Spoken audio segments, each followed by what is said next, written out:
ಕ್ಷೇತ್ರದ ಶಾಂತಿಯಾದಂತಹ ಜ್ಞಾನ ಜ್ಯೋತಿಯು ವೇದಾಂತ ಕೇಸರಿ ಮಲ್ಲಿಕಾರ್ಜುನ ಶಿವಯೋಗಿಗಳ ಪಾದಗಳಿಗೂ ಮಾತನಾಡುವ ಖ್ಯಾತರಾಗಿ ಬ್ರಹ್ಮಲಿಂಗರಾದಂತಹ ಕೇಶವಪ್ಪಾಜಿಯವರ ಪಾದಗಳಿಗೆ ನಮಸ್ಕರಿಸಿ ಈ ಮಠದೊಡೆಯರು ಜ್ಞಾನನಿಧಿಗಳಾದಂಥ ಪೂಜ್ಯ ಶಾನಂದಪ್ಪಾಜಿಯವರ ಪಾದಪದ್ಮಗಳನ್ನು ನಮಸ್ಕರಿಸಿ ಇಲ್ಲಿಯವರೆಗೆ ನಮಗೆಲ್ಲ ತಮ್ಮ ಜ್ಞಾನಾಮೃತವನ್ನು ನೀಡಿದಂಥ ಯೋಗ ಜೀವನ ಅಂತಕ್ಕಂಥ ತಮ್ಮ ಅಮೃತ ಸುಧೆಯನ್ನು ಸೃಷ್ಟಿಸಿದಂಥ ಪೂಜ್ಯರ ಪಾದಪದ್ಮಗಳಿಗೆ ನಮಸ್ಕರಿಸಿ ಸಂಗೀತ ಭಜನಾಗಳ ಗುಂಪು ಅವರಿವರೆಲ್ಲದೆ ಸರ್ವರಿಗೂ ಕೂಡ ಶರಣಾರ್ಥಿಗಳು.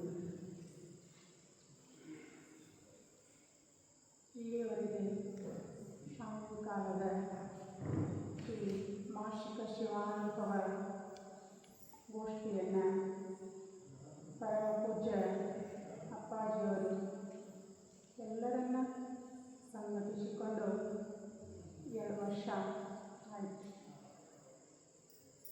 ಪ್ರತಿ ತಿಂಗಳು ಈ ಸತ್ಸಂಗ ಯಾರಿಗಾಗಿ ಎದಕ್ಕಾಗಿ ಇಲ್ಲಿಯವರೆಗೆ ಅಪ್ಪಾಜಿಯವರು ಹೇಳ್ಕೊಂಡು ಯಾಕೆ ಅಂದರೆ ನಮ್ಮ ಜೀವನ ಯೋಗ ಜೀವನ ಆಗಬೇಕು. ಹಿಂದೆ ಶಿವಶರಣರೆಲ್ಲರೂ ಋಷಿ ಮುನಿಗಳೆಲ್ಲರೂ ಯಾಕೆ ಬದುಕಿದ್ರು ಅಂದರೆ ಅವರ ಜೀವನ ಯೋಗಮಯ ಜೀವನ.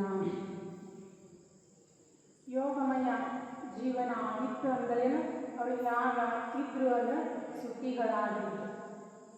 ಅದಕ್ಕಾಗಿ ನಾವು ಕೂಡ ಯಾಗಿರಬೇಕು ಅಂದರೆ ಹೇಳಿ ಸತ್ಯಶುದ್ಧವಾದಂಥ ಆಹಾರ ಇರಬೇಕು.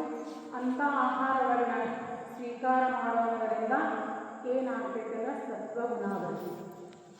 ಅದು ಸತ್ಯಶುದ್ಧ ಕಾಯಕದಿಂದ ತಂದದ್ದನೇ ಇರಬೇಕು. ನಾವು ಏನೇನೋ ಮಾಡಿ ತಂದಂಥ ಆಹಾರವನ್ನು ನಾವು ಉಂಡಿವಿ ಅಂದ್ರೆ ಅದು ಸರಿ ಹೋಗುವುದಿಲ್ಲ ಅಂತಂದು ಹೇಳಿದರು. ನಮ್ಮ ಜೀವನ ಯೋಗಮಯ ಜೀವನ. ಯೋಗ ಅಂದ್ರೇನು ಹೇಳ್ಕೊಂಡು ಬಂದರು. ಯಾರ ಜೊತೆ? ಸದ್ಗುರುವಿನ ಜೊತೆ ಯೋಗ. ಆ ಸದ್ಗುರುವಿನ ಜೊತೆ ಯೋಗವನ್ನು ಮಾಡಿದ್ವಿ ಅಂದರೆ ನಮಗೆ ಆ ಸದ್ಗುರುನಾಥ ಯಾರ ಜೊತೆ ಯೋಗವನ್ನು ಮಾಡಿಸ್ತಾರ ಅಂದರೆ ಪರಮಾತ್ಮನ ಜೊತೆ. ನಾವೆಲ್ಲ ಆ ಪರಮಾತ್ಮನ ಅಂಶೀಭೂತರೆ. ನಾವೆಲ್ಲ ಪರಮಾತ್ಮನಾಗಬೇಕಾಗಿತ್ತು ಅಂದ್ರೆ ಏನು ಮಾಡಬೇಕು ಅಂದರೆ ಆ ಪರಮಾತ್ಮನನ್ನು ಕಾಣಬೇಕಾಗಿತ್ತು ಅಂದರೆ ಪರಮಾತ್ಮನೇ ನಾವು ಆಗಬೇಕಾಗಿತ್ತು ಅಂದರೆ ಯಾರ ಸಂಘವನ್ನು ಅಂದರೆ ಸದ್ಗುರುವಿನ ಸಂಘವನ್ನು ಸಜ್ಜನರ ಸಂಘವನ್ನು ನಾವು ಮಾಡಬೇಕು. ತಾಯಂದಿರಿಗೆ ಏನು ವಿಜ್ಞಾಪನೆ ಹೇಳ್ಕೊಂಡು ಬಂದ್ರಿ ನಮ್ಮ ಲೋಕೇಶ್ವರ ಗುರೂಜಿಯವರು.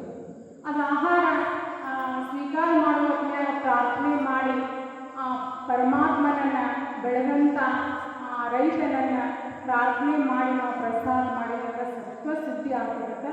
ಅದ್ರ ಜೊತೆ ತಾಯಿಯಂದ್ರೆ ಏನು ಮಾಡಬೇಕು ಅಂದರೆ ಅವರು ನಾಮಸ್ಮರಣೆ ಮಾಡ್ತಾರೆ. ಆ ಪ್ರಸಾದ ತಯಾರು ಮಾಡಬೇಕು.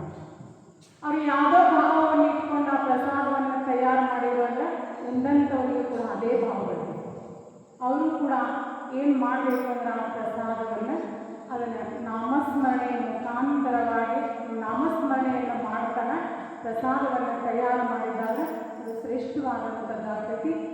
ಅದ್ರ ಜೊತೆಗೆ ಏನಂದ್ರೆ ಸದ್ಗುರುನಾಥ ಕೊಟ್ಟಂಥ ಇಷ್ಟಲಿಂಗವನ್ನು ನಾವೆಲ್ಲ ಲಿಂಗಾಯತರು ಅಂತಂದು ಹೇಳಿ ಆದರೆ ಎಷ್ಟು ಮಂದಿ ಕೊಳ್ಳಾದ ಲಿಂಗ ಅವತ್ತನ್ನು ಮುಟ್ಕೊಂಡು ನೋಡಿದ್ರೆ ಯಾರು ಕೊಳ್ಳಾದ ಲಿಂಗಿಲ್ಲ. ಎಲ್ಲ ಲಿಂಗಗಳಿಗೆ ಏನಾಗತ್ತವ ಅಂದ್ರೆ ಜಗಲಿ ಮೇಲೆ ಇಟ್ಟಾರ, ಆಮೇಲೆ ಊಟಕ್ಕೆ ಹಾಕ್ತಾರೆ. ಅದು ಆಗಬಾರ್ದು. ನಿನ್ನಿನು ನಮ್ಮ ಬಾಗಲಕೋಟೆ ಜಿಲ್ಲೆಯ ಎಲ್ಲ ಪರಮ ಪೂಜ್ಯರನ್ನು ನಮ್ಮ ವಿಶ್ವ ಹಿಂದೂ ಪರಿಷತ್ತಿನ ಆ ಕಾರ್ಯಕರ್ತರು ಏನು ಮಾಡಿದ್ರು ಎಲ್ಲ ಪೂಜ್ಯರನ್ನು ಇಲ್ಲಿ ಬರಮಾಡಿಕೊಂಡ ಏನು ಚರ್ಚೆ ನಡೀತಂದ್ರೆ 2-3 ತಾಸು ಏನನ್ನ ಕೊಡಬೇಕು, ಏನನ್ನ ಮಾಡಬೇಕು ಸಮಾಜದಲ್ಲಿ ಅಂದರೆ ಎಲ್ಲರೂ ನಮ್ಮ ಧರ್ಮವನ್ನು ಬಿಟ್ಟುಕೊಂಡರು.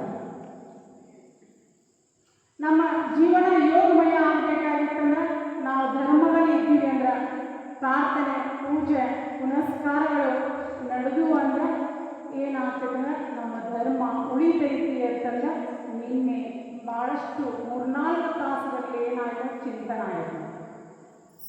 ಅದಕ್ಕಾಗಿ ಕೇಳಿದ್ವಿ ಇಷ್ಟಲಿಂಗವನ್ನು, ಆ ಸದ್ಗುಣಾತ ಕೊಟ್ಟಂಥ ಇಷ್ಟಲಿಂಗವನ್ನು ಏನಂದರೆ ತನುವಿಗೆ ಇಷ್ಟಲಿಂಗವನ್ನು, ಪ್ರಾಣಕ್ಕೆ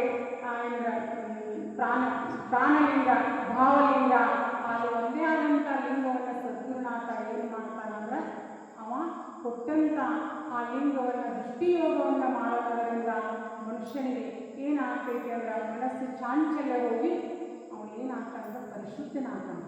ಹಿಂದೆಲ್ಲ ದಾನ ಮಾಡು ಬೇರೆ ಯಾವ ಸಾಧನೆಯೂ ಮಾಡೋಕ್ಕೋಗಿಲ್ಲ. ಇಷ್ಟಲಿಂಗ ಸಾಧನೆಯಿಂದ ಈ ಕಾಲದಲ್ಲಿ ಶರಣರೆಲ್ಲ ಅವ್ರಿಗೆ ಕಾಯಕ ಇದ್ದಿದ್ದಿಲ್ಲ, ಕಾಯಕವನ್ನು ಮಾಡ್ತಿದ್ರು. ಅದರ ಜೊತೆಗೆ ಏನಾದ್ರು ಈ ಕಾಲದಲ್ಲಿ ಪೂಜಾ ಮಾಡ್ಕೊತಿದ್ರು. ನಮಗೆ ಒಂದು ಸಮಯ ಪೂಜಾ ಮಾಡೋಕ್ಕೆ ಏನಾದರೂ ಸೌಡಿಲ್ಲ ಆಗಿದೆ. ಆದರೆ ಅವ್ರ ಪ್ರತಿನಿತ್ಯದಲ್ಲಿ ಶರಣರೆಲ್ಲ ಆ ತ್ರಿಕಾಲ ಪೂಜೆಯನ್ನು ಮಾಡ್ತಾ ಇದ್ರು, ಇಷ್ಟಲಿಂಗದ ದೃಷ್ಟಿಯೋಗವನ್ನು ಮಾಡ್ತಾ ಇದ್ರು, ಪರಿಶುದ್ಧರಾಗಿದ್ರು. ದಾನಮ್ಮ ಚಿಕ್ಕವಳಿದ್ದಾಗ ಆ ಸಮಾಜದಲ್ಲಿ ಹುಟ್ಟಿದಂಥವಳಂದ್ರೆ ಅವಳು ಪತ್ತಾರ ಸಮಾಜದಲ್ಲಿ ಹುಟ್ಟಿದಂಥವಳು. ಅವರೆಲ್ಲ ಜನಿವಾರ ಧರಿಸತಕ್ಕಂಥವ್ರು ಇದ್ದರೂ ಕೂಡ ಇಷ್ಟಲಿಂಗವನ್ನು ಆ ಕಲ್ಯಾಣದಿಂದ ಬಂದಂಥ ಶರಣರಿಂದ ಇಷ್ಟಲಿಂಗವನ್ನು ತಾನೂ ಧಾರಣೆ ಮಾಡಿಕೊಂಡು ತಂದೆ ತಾಯಿಗೂ ಕೂಡ ಆ ಇಷ್ಟಲಿಂಗವನ್ನು ಧಾರಣೆ ಮಾಡಿಸಿ ತ್ರಿಕಾಲದಲ್ಲಿ ಇಷ್ಟಲಿಂಗನ ಒಂದೇ ಸಲ ಆ ಇಷ್ಟಲಿಂಗ ಪೂಜೆಯನ್ನು ಮಾಡ್ತಾ ಇದ್ಲು. ಅದು ಏನು ಬೇಡ್ಕೊಂಡು ಅಂದರೆ ನಾನು ದಾಸೋಹ ಮಾಡಬೇಕಾಗಿತ್ತಂದ್ರೆ ಎಲ್ಲಿಂದ ಬರಬೇಕಿತ್ತಂದ್ರೆ ಸೊಲ್ಲಾಪುರಕ್ಕೆ ಹೋಗಿ ಸಿದ್ದರಾಮೇಶ್ವರರನ್ನ ಕೇಳಿದ. ಸಿದ್ದರಾಮೇಶ್ವರರು ಆ ತಾಯಿಗೆ ಲಿಂಗಮ್ಮ, ಮೊದಲ ಅವಳ ಹೆಸರು ಏನಂದ್ರೆ ಲಿಂಗಮ್ಮ. ಆ ಲಿಂಗಮ್ಮನಿಗೆ ಏನು ಮಾಡಿದ್ರು ಅಂದರೆ ನೀನು ಆ ಲಿಂಗವನ್ನು ಎಷ್ಟು ಸಲ ಪೂಜೆ ಮಾಡ್ತಿದ್ದ ತಾಯಿ ಒಂದೇ ಸಲ ಅಂತ ಹೇಳಿದ್ದು, ಇನ್ಮೇಲೆ ತ್ರಿಕಾಲದಲ್ಲಿ ನೀನು ಇಷ್ಟಲಿಂಗ ಪೂಜೆಯನ್ನು ಮಾಡು, ದೃಷ್ಟಿಯೋಗವನ್ನು ಮಾಡುವಂಥವಳಿಗೆ ತಿಳಿಸಿಕೊಟ್ಟರು. ಆ ತಾಯಿ ಏನು ಮಾಡಿದ್ರಲ್ಲ ಅದರಲ್ಲೇ ನಿಮಗೆ ಎಲ್ಲ ಶುದ್ಧತೆ ಏನು ಕಾಣಬೇಕು ಲಿಂಗದಲ್ಲಿ ಅಂದಾಗ ಇದು ಸಾಸ್ವಿ ಕಾಳಷ್ಟು ಬೆಳಕಂದಾಗ ಲಿಂಗಮ್ಮ ಸಾಸ್ವಿ ಕಾಳಷ್ಟು ಬೆಳಕಂದಾಗ ಅದೇ ಮಹಾನ್ ಬೆಳಗಾಗಿ ಹೋಗುವ ಇನ್ನು ಮೇಲೆ ನೀವು ತ್ರಿಕಾಲದಲ್ಲಿ ಪೂಜೆಯನ್ನು ಮಾಡುವ ಅಂತಂದ್ರೆ ಸಿದ್ದರಾಮೇಶ್ವರ ದಾನಮ್ಮನಿಗೆ ಹೇಳಿಕೊಟ್ರಲ್ಲ, ಆಕೆ ಒಂದೇ ವರ್ಷದಲ್ಲಿ ಆ ದೃಷ್ಟಿಯೋಗವನ್ನು ಸಾಧನೆ ಮಾಡಿ ಅವಳು ಮುಂದೆ ಏನಾಗಂದ್ರೆ ಸಮಾಜದ ಸೇವೆಯನ್ನು ಮಾಡಿ ದಾಸೋಹವನ್ನು ಮಾಡೋದರಿಂದ ಕಲ್ಯಾಣಕ್ಕೆ ಹೋದಾಗ ಬಸವಣ್ಣನ ದರ್ಶನಕ್ಕೆ ಹೋದಂಥ ತಾಯಿ ಸಮಾಜದ ಸೇವೆಯನ್ನು ಮಾಡ್ತಕ್ಕಂಥ ದಾಸೋಹ ಗುಣವನ್ನು ನೋಡಿ ಬಸವಣ್ಣವರಿಗೆ ಅವರಿಗೆ ದಾನ ಮಾಡ್ತಕ್ಕಂಥ ದಾನಮ್ಮ ತಿಳ್ಕೊಳ್ಳೋಕ್ಕೆ ದಾನಮ್ಮ ಅಂತಕ್ಕಂಥ ಹೆಸರನ್ನು ಕೊಡುವಂಥವರಾದರು. ಅದಕ್ಕಾಗಿ ನಾವು ಎಲ್ಲಿ ಹೋಗಬೇಕಾಗಿದೆ ಮತ್ತು ನಾವು ಇದನ್ನೆಲ್ಲ ಕಲ್ತ್ಕೊಳ್ಳೋಕೆ ಎಲ್ಲ ಬಿಟ್ಟು ಹೋಗಬೇಕಂದ್ರೆ ಶರಣರು ಋಷಿಗಳು ಎಲ್ಲಿ ಹೋಗಲಿಲ್ಲ, ಎಲ್ಲೇ ತಾವು ಎಲ್ಲಿದ್ದರೋ ಅಲ್ಲೇ ಇದ್ದುಕೊಂಡು ಏನು ಮಾಡಿದ್ರು ಇಷ್ಟಲಿಂಗದ ಮುಖಾಂತರವಾಗಿ ನಾವು ಏನು ಮಾಡಿದ್ರು ಅಂದರೆ ಯೋಗಮಯ ಜೀವನವನ್ನು ಕಾಣ್ಕೊಂಡ್ರು. ನಾವು ಕೂಡ ಏನು ಮಾಡೋಣ ಅಂದ್ರೆ ನೀವು ತಾಯಿ ತಂದೆ ಆದಂಥ ಇಷ್ಟಲಿಂಗ ಪೂಜೆಯನ್ನು ಮಾಡಿದ್ರೆ ನಿಮ್ಮ ಮಕ್ಕಳು ಮಾಡ್ತಾರೆ, ಮತ್ತು ನೀವೇ ಮಾಡದಿದ್ರೆ ಮಾಡೋದಿಲ್ಲ. ಅದಕ್ಕಾಗಿಲ್ಲ ಪ್ರತಿಯೊಬ್ಬರೂ ಕೂಡ ಎಲ್ಲರೂ ಆ ಸದ್ಗುರುನಾಥನ ಯಾರಿಗೆ ಲಿಂಗ ಇಲ್ಲೋ ಆ ಸದ್ಗುರುನಾಥನ ಸನ್ನಿಧಿಗೆ ಬಂದ ಲಿಂಗವನ್ನು ತೆಗೆದುಕೊಂಡು ನೀವೆಲ್ಲರೂ ಇಷ್ಟಲಿಂಗ ದಾರಿಗಳಾಗಿ ಆ ಇಷ್ಟಲಿಂಗ ಪೂಜೆಯನ್ನು ಮಾಡಿ ದೃಷ್ಟಿಯೋಗದಿಂದ ನೀವೆಲ್ಲರೂ ಯೋಗಮಯ ಜೀವನವನ್ನು ಮಾಡ್ತೀವಿ ಅಂತ ಹೇಳ್ತಾ ಅಂಥ ಸದ್ಬುದ್ಧಿಯನ್ನು ಸದ್ಗುರುನಾಥ ನನಗೂ ಮತ್ತು ಸರ್ವರಿಗೂ ಕೂಡ ಕೊಟ್ಟು ದಯಪಾಸಿ ಅಂತ ಹೇಳ್ತಾ ನನ್ನೆರಡು ನುಡಿಮುತ್ತುಗಳನ್ನ ಸದ್ಗುರುವಿನ ಚರಣಾನುಭವದಲ್ಲಿ ಅರ್ಪಿಸಿ